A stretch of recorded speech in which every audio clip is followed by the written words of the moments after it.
ইতিমধ্যে গতকাল পুলিশের ঊর্ধ্বতন কর্মকর্তাদের সাথে বৈঠকে আমাদের মাননীয় প্রধান উপদেষ্টা তিনি আগামী ডিসেম্বরের মধ্যেই নির্বাচন হবে, সকল প্রস্তুতি গ্রহণ করার জন্য নির্দেশনা দিয়েছেন। আমি আবারও বলি, আগামী ডিসেম্বরের মধ্যে কথা। এর আগে তিনি তিনটি কথা বলেছিলেন, কখনো আপনার ডিসেম্বরে, কখনো মার্চে, কখনো আপনার জুনে। তো এটি নিয়ে বিভ্রান্তি ছড়িয়েছিল। আমার মনে হয় সেটি স্পষ্ট করার জন্যই তিনি গতকাল বলেছেন যে আগামী ডিসেম্বরের মধ্যে ইলেকশন। এই সরকারে এই দুইজন ছাত্র উপদেষ্টা থাকলে যে নিরপেক্ষ নির্বাচন হবে না, সেটি এই যে হেলিকপ্টারে চড়ে মাগুরায় যাচ্ছে তার মাধ্যমে প্রমাণিত হচ্ছে যে এরা যদি সরকারে থাকে আগামীতে অবাধ সুষ্ঠু নিরপেক্ষ নির্বাচন হবে না। এবং ইতিমধ্যে উপদেষ্টারা তাদেরকে আশীর্বাদ জানিয়েছে, প্রধান উপদেষ্টা নিজে তাদের ব্রাউন অ্যাম্বাসেডর হয়েছে।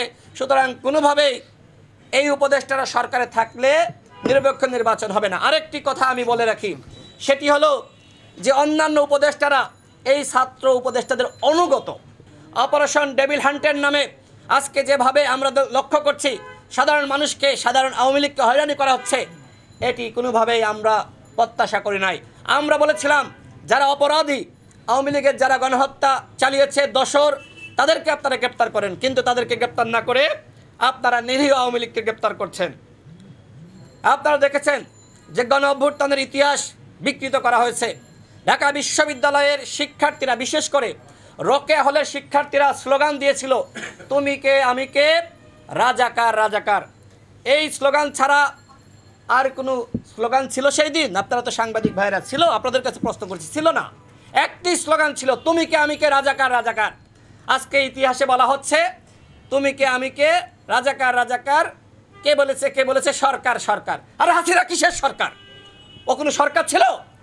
ও ছিল ফ্যাসিস্ট। আজকে ইতিহাসকে এইভাবে বিকৃত করা হচ্ছে, হাসিনাকে সম্মানিত করা হচ্ছে সরকার বলে। এগুলো যারা করছে আমরা তাদের তীব্র নিন্দা এবং বিরোধিতা করি। সংগ্রামী ভাইয়েরা, প্রিয় সাংবাদিক ভাইয়েরা, হেলিকপ্টারে চড়ে আজকে আমাদের এনসিপির নেতারা তারা মাগুরায় যাচ্ছে। এইখানে তো নিরপেক্ষতার প্রশ্ন। আজকে আমি যদি পুলিশকে বলি যে আমাকে একটা হেলিকপ্টার দেন, ফারুক হাসান যদি বলে আমাকে দেন, বিএনপির মহাসচিব বলেন, ছাত্রদলের নেতা বলেন, পুলিশকে বলে যে আমাকে দেন, দিবে না। এইখান থেকেই প্রমাণিত হয় যে সরকার তাদেরকে সহযোগিতা করছে। পুলিশ তাদেরকে স্যালুট দিচ্ছে। আমরা দেখি না এর আগে যে তারা হেঁটে যাচ্ছে, পুলিশ স্যালুট দিচ্ছে। তো এই হচ্ছে অবস্থা। সুতরাং এই সরকারে এই দুইজন ছাত্র উপদেষ্টা থাকলে যে নিরপেক্ষ নির্বাচন হবে না, সেটি এই যে হেলিকপ্টারে চড়ে মাগুরায় যাচ্ছে তার মাধ্যমে প্রমাণিত হচ্ছে যে এরা যদি সরকারে থাকে আগামীতে অবাধ সুষ্ঠু নিরপেক্ষ নির্বাচন হবে না। এবং ইতিমধ্যে উপদেষ্টারা তাদেরকে আশীর্বাদ জানিয়েছে, প্রধান উপদেষ্টা নিজে তাদের ব্রাউন অ্যাম্বাসেডর হয়েছে। সুতরাং কোনোভাবেই এই উপদেষ্টারা সরকারে থাকলে নিরপেক্ষ নির্বাচন হবে না। আরেকটি কথা আমি বলে রাখি, সেটি হলো যে অন্যান্য উপদেষ্টারা এই ছাত্র উপদেষ্টাদের অনুগত। যতটা না প্রধান উপদেষ্টার অনুগত, তার থেকে বেশি এই ছাত্র উপদেষ্টাদের অনুগত। আপনারা প্রমাণ আপনারা দেখতে পারেন, কার্যক্রমে আপনারা পর্যবেক্ষণ করতে পারেন যে তারা কিভাবে ছাত্ররা তাদের এমনভাবে প্রশংসা করছে। আপনারা দেখেছেন, আমি আর এই বিষয়ে কথা বলতে চাই না। তারা তাদের অনুগত। তারা মনে করে যে এই ছাত্র উপদেষ্টাদের মতামতের বিরুদ্ধে গেলে আমাদের চেয়ার থাকবে না। যে কারণে এই বর্তমান উপদেষ্টা পরিষদের অধিকাংশ উপদেষ্টারা এই ছাত্র নেতাদের অনুগত। দুইজন ছাত্র উপদেষ্টার অনুগত, আরেকজন তো পদত্যাগ করেছে। সংগ্রামী সাথী ও বন্ধুগণ, গণ অধিকার পরিষদ তিনটি দাবি ইতিপূর্বে করেছে, আজকেও করছে। সেটি হলো, এক, গণহত্যার বিচার হতে হবে। বাংলাদেশে গণহত্যার বিচার নিয়ে তালবাহানা আমরা মানব না। দ্বিতীয়ত, রাষ্ট্র সংস্কার হতে হবে। আজকে বিভ্রান্তি ছড়ানো হচ্ছে রাজনৈতিক দলগুলো নাকি শুধু নির্বাচন চায়, তারা নাকি রাষ্ট্র সংস্কার চায় না। রাজনৈতিক দলগুলো যখন যুগপৎ আন্দোলন করেছে তখনই তারা বলেছে এই রাষ্ট্রের সংস্কার হতে হবে।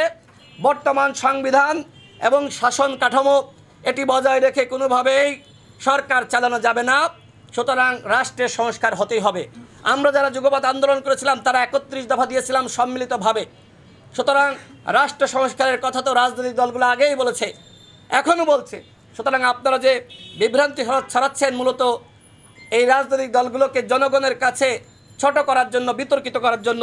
জনগণকে বলবো আমরা প্রত্যেকটা দল আমরা প্রয়োজনীয় সংস্কার চাই এবং এরপরে নির্বাচন।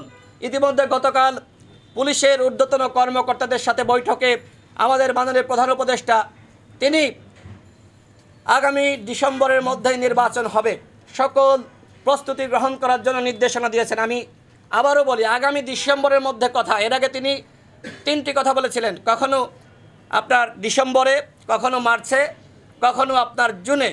তো এটি নিয়ে বিভ্রান্তি ছড়িয়েছিল। আমার মনে হয় সেটি স্পষ্ট করার জন্যই তিনি গতকাল বলেছেন যে আগামী ডিসেম্বরের মধ্যে ইলেকশন। আমরাও গণ অধিকার পরিষদের পক্ষ থেকে আমাদের সভাপতি ইতিপূর্বে তিনি বক্তব্য রেখেছেন, আমরাও বলেছি ডিসেম্বরের মধ্যেই আগামী নির্বাচন দিতে হবে।